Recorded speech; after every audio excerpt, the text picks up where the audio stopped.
you ever heard of an obese house? I think it's a new term I just came up with. But when you think about all of the consumption, it needs to go somewhere.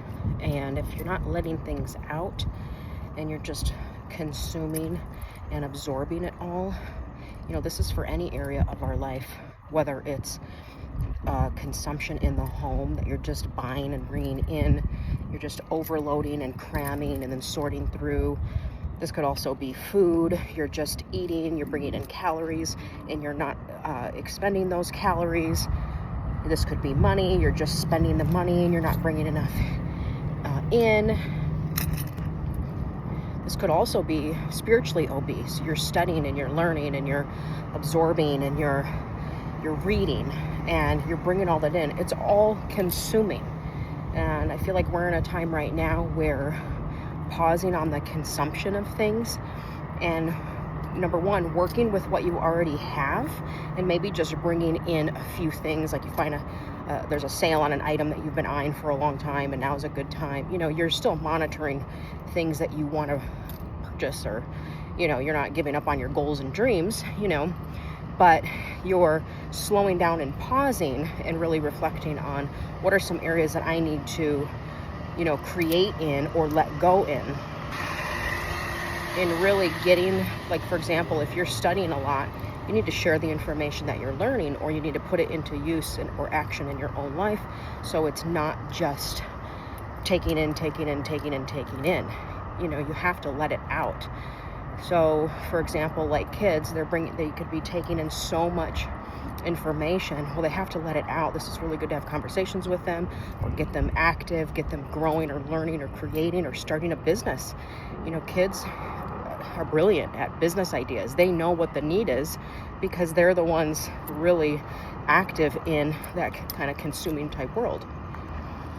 And I'm guilty of getting things out of order, or consuming information and realizing, man, I haven't been outside. Like, this is the second walk I've taken in like 2 weeks. I'm usually out every single day, but I've been so focused on other areas that I forgot that, my body needs some movement. If you notice, I haven't really been in the gym.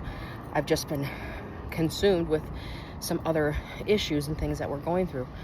But eventually, you need to just take a pause and say, you know what, the problem's going to be there, and I'm going to get out and get some exercise, and I'm going to go do something healthy. I'm going to go do something good for myself or my family, and really get some perspective on whatever situation you're in. So when I'm stuck with, like, I don't know what to do with my space, do I paint these walls? What do I do? I'm kind of in a transition right now. What I do is I take a step back and I start kind of exploring, well, how do I want this to look or feel?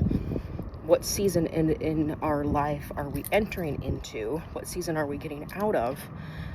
And pausing until I figure out, okay, we're entering into this type of season right now, so my moves are going to align with whatever season we're entering into.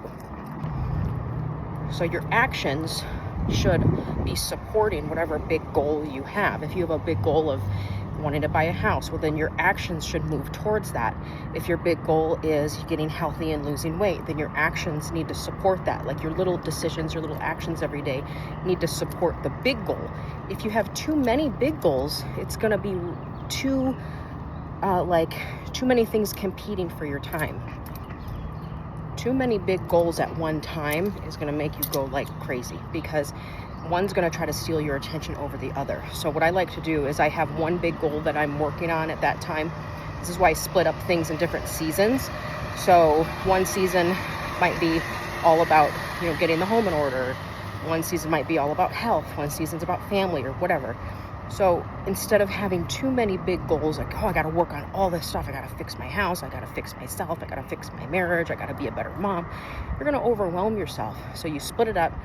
And then the little decisions, for example, like, let's say your goal is to get fit and healthy, then everything else supports that. You're not going to be going out to eat. That's the most calories you're going to consume, is probably eating out, drinking, socially drinking. You cut all of that stuff out because it's not aligning with that big goal that you have. If your goal is to simplify your home, or your apartment, your house, then you're not going to be running into Home Goods just to see what they have, or running into Target, because it's not supporting that big goal. Now, if you just bought a house and you're like, hey, I need to really decorate this, then obviously you're going to be more in a consumption mode, because you're looking for things to decorate and fill a space with. So it just depends on what season you're in, and acknowledging that season and then walking in it. It's different for everybody. You might have young little babies, and so your season is all about the kids. It's all about their growth and parenting. And so your weight or your health is not as much of a, big goal, even though you still got to take care of yourself and get sleep and all that stuff. But it's not a priority at that moment, because your energy is going into the kids. So whatever season that you're in, or you're entering in, or you're entering out of, take a pause, take a step back, and really get some perspective. And one of the things that I do is I pray for wisdom. And I say, God, whatever I'm dealing with, whatever season I'm dealing with, whatever little thing I'm dealing with, I need your wisdom for the simplest things, the littlest moves. Give me your wisdom. And then I pause and I want to listen. This is why I haven't been showing up a lot, because I'm personally in a season where I'm listening. I'm listening and I'm tuning in to what is the next step. What is it? Where am I going? I've built some really great disciplinary habits now, with learning to let go of things, with exercising, with spending quality time with my family, with, how I run my business. So I've got some really good goals in place. Now I'm leaning into, do I continue sharpening those, or do I add something else in? Do I back up? What do I do? I definitely don't want to stop anything, because once you build those goals, you want to keep that momentum going. It's so hard to start, and it takes so long to start seeing progress sometimes and results, that we can give up. So once you start seeing results, don't back up and say, oh, I'm not going to do this. Keep it going, but just make sure you're tuned into what God has for you and what walk He wants you. Because every season is sometimes just a season. It's not made to last forever. Sometimes we hold on to things and we're clenching something so hard, and God's like, hey, let this go. I'm entering you into something new and fresh. And that's what we have to be in tune to. So I hope this message blesses you, and have an awesome day.